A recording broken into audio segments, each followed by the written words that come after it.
See this? This is my boomstick! Hi everyone, Boomstick here from the Green Diamonds, back again with another video for the Rimac Drive Syndicate event. I just wanted to do another update because many people have been asking me what's going on. I did pause my playing of the event a little bit and delayed due to the controversy surrounding the event, and I wanted to better understand the event so that I could give a more well-rounded approach to the advice, because I know I wanted to get that video up quickly, the one previously, mostly because I just wanted to let people know about this SC cap stuffing technique, but I will admit that I didn't fully know everything about the event, and I did say that I wasn't sure if there were changes in the event, so I'm sorry if some people got a little bit annoyed that they thought they were going to get everything about the event in my previous video, but I'll try and address some of the concerns that were raised by the community. One guy that was very kind to give me his opinion, Paulo Lewis, told me that he thought that I was hiding the mathematics behind the calculations, so I'm going to deal with that straight up. But before we get into that, let's just deal with the event as it is, because it's become a bit of a crazy situation here. Many people are upset because they feel like this is the one time that the free-to-play game is not free to play, and that's fair enough because it is a Nintendo eShop game, and it's billed as a free-to-play. So there are some concerns there. Now, what do we know about the Rimac, and is it possible to do free-to-play? Well, that's pretty much impossible as we look at it. So from all the information that we have, it's going to be impossible, and the main point there is just the sheer grinding. So we've skipped ahead there to that point because that's the most poignant point to be making, but there is some new information that's come through thanks to Curador. According to his reporting, because he is much further in the event than I am, the Mountain Cat 4 is free try for the Furai in the H1 missions if it's still unlocked. So if you haven't unlocked it, but somehow you manage to get there and play those H1s, it is free apparently.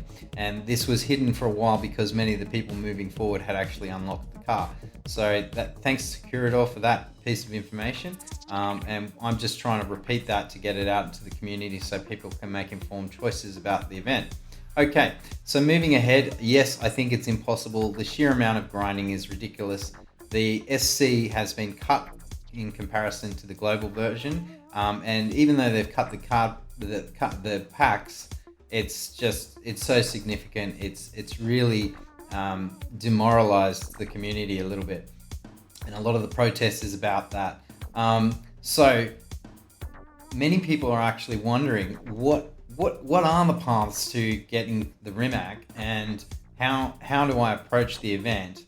Well, first up, I'd say that if you're looking to try and unlock the car, then the most sensible way to do that would be to pay. Now, that may not be a good option for you. You may not want to pay, may be suffering because of COVID and things like that and not have the budget. And so this is a problem for everyone who is faced with having to pay for the event. And so that is why a lot of people are upset. They feel like they can't play the game to its full potential. So paying upfront, and you will have to star up some of the cars. There is a theory that one-starring all the cars, that it is technically possible to unlock the Rimac. However, some of the things that are going into the mix in that decision are the fact that you get less SC, dramatically less SC, and you'll see that in the next few minutes when I go through it. And the actual refueling and reducing your hazard level will need to be completed with tokens. So you will be spending tokens. So you'll be spending tokens to get a one-star Rimac. And so it's technically possible that you're going to need to grind, and that is the whole thing. And so that's point 4, grinding the H1 and H2s. The sheer amount of grinding you're going to need to do is ridiculous. You need to take care when playing games like this that require heavy amounts of gameplay, not to injure yourself, not to wear yourself out, not to get frustrated with the game. So taking on that mission might be a monumental task. Now, you might be on Christmas holidays and maybe that suits you. But anyway, moving forward, okay, the paywalls. There are paywalls. And so this is in relation to the H3, Hazard 3 levels missions. They have requirements. We think it follows roughly the global, though none of all of this is confirmed. So we're operating on very careful information here. I don't want to steer anyone in the wrong direction, so I'm only telling you what I can confirm. So we know that there is even a level which requires a 4-star Shelby coming up, and that's courtesy of Curador. So many people are not doing that and then just grinding out the H1s and 2s on there. So they will miss out on SC. So that could potentially be a paywall, and all of this is going to add up to what you get out of it in the end of the event. All right, so moving forward, there is an announcement. So people have made quite a lot of protests online in the Discord, and Gameloft have listened to what's been said. Some of the answers that have been coming back. This is the specific one that I wanted to highlight that Stephanie wrote. She says, all of your complaints about this event have been heard and multiple opinions were analyzed, but an ongoing event this size can't be changed. All of your feedback will be taken into consideration for future events. Now, I think people got very upset about this. I just want to point out, and I know I'm playing devil's advocate here, but I'm trying to give a balanced approach to this. Just think about the size of the game and the developers, and also the time of year. Asking all the coders to come in, the testers to come in under COVID conditions and rejig the game. Theoretically, it might just be impractical. So this might not be just a straight up denial of the situation. It might just be the actual reality of it. So anyway, let's not shoot the messenger. Stephanie is a really nice person. I've been talking to her. All right, so what now? I don't know. Let's move forward and see. Let's just talk about the actual event for people that are involved in it, that are trying their luck. So there are the calculations. So to deal with this mathematics behind the calculations, how to get this additional SC, I'll just lay it out as best as I can.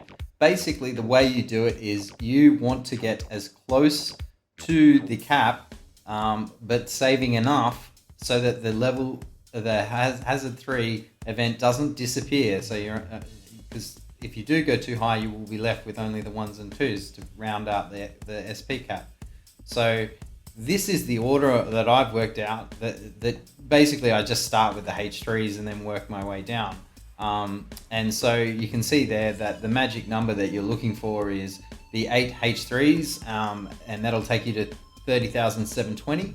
And then you do 5 H2s, that takes you to 33,985 SP. And then you just do 1 H1, which takes you to 34177, and that should leave the H3 that you want to do finally up. And after you've done that, you will have gained 78 SC. Now, I know this is trivial at this point, but it is the early days of the event, so these will change and add up. And as you will see in MC3, so in MC3, it's much the same. And you can see there it's 125. So you can see the formula there: 8 H3s, 4 H2s, and then 1 H1, and then you do your H3 to take you across the line. All right, so we'll move forward again, and then I'm going to recap over the rewards in another section. So Mountain Cap 4, same deal here, and you're doing 9 H3s, 9 H2s, no H1s. There's just not enough space for them. And then you get to the cap, and that gets you an additional 540. So it's starting to get a bit better. Now, looking at these rewards, you can see here from Mountain Cap 2, it's 500, but 15 for H2. So you can see the difference there. It's dramatic. And even though maybe 4 4 H2s could fit into a H3, it's not divided by 4. So you are incentivized to purchase the cars. So this is Game Loft trying to get you to pay. Anyway, let's move right along to the final thing, which is that the Drive Syndicate shop. So before, I believe that they change at Charging Ball, and I'm about to find out live. It's a guess, but I am going to do it live and see this for you. But before I'd completed MC4, this is what was in the shop. There were Nissan's 370Z Nismos going for 350 and 500. There were 2 of them, so I assume you could get 10. I didn't buy anything, so I'm not sure about the things. That's why I say initial price. I don't know if it goes up. I haven't found anyone that's really spending in the shop. They're all just saving their SC. So I would recommend perhaps doing the same. I did actually buy 1 blueprint of the Mazda Furai. So I probably should have taken note if it changed. So now the Epic import part is only available for the Mazda Furai, and it's quite expensive. I recommend skipping all of this and saving your SC for later. Who knows, it may make the difference between getting a 2-star Rimac and a 1-star Rimac. I don't know. We'll see. Let's move along, and I'm going to actually now switch to picture-in-picture, and we'll just go ahead and go into the Charging Ball right now. Okay, so now if I go up to the shop, there is an asterisk and it is changed. So now we can see there are Shelby for 3,500 and ooh, you can't quite see because of my picture-in-picture, but I will turn that off. Whoops, no, there we go. You can see there that the 27,780 is the price for the Epics, and 3,500 for the blueprints. Okay, and there's a Bora, but if you have been playing, you should have those already. So yeah, so that's pretty much it. I will probably just change the format a little bit for the next few updates. I appreciate all the feedback that everyone's giving me, and I want to include that. Like, I'm trying to make these videos to be helpful to people, and I mean that across the board. I don't just mean for the pay to wins. I also mean for the FTP players. I mean, obviously, I do personally spend a bit of money on the game, so you have to take that with a grain of salt when I'm demonstrating things that I am prepared to do that. But yeah, hopefully you can make a good decision now on whether or not you want to invest in the event. I know a lot of people aren't. There is also, now this is a special thing, and I'm putting it at the end to reward the people that actually watched the whole video, is that there is a rumor, and I don't know if this is confirmed, that something is going to happen on Thursday. So if something's going to change about the event, that's when it would potentially happen, or maybe something might, reflect better. Maybe an Unleashed event for the Z1. I know we're only enjoying the multiplayer, but anyway, I hope this has given you a lot of information that actually is meaningful. I will do some examples of runs. If people need them, just let me know. I have a ton of videos. I just didn't want to edit them all. Kurador's already got videos up. If you want to watch the whole thing unlocked, I recommend looking at his. If you want to get more discussion on the problems associated with this event, Stormcloud and Ziggy SD did a really good interview with each other. That's a good video to check out. And anyway, I'll put those up in the description, and good luck with the event if you choose to enter. Anyway, take care.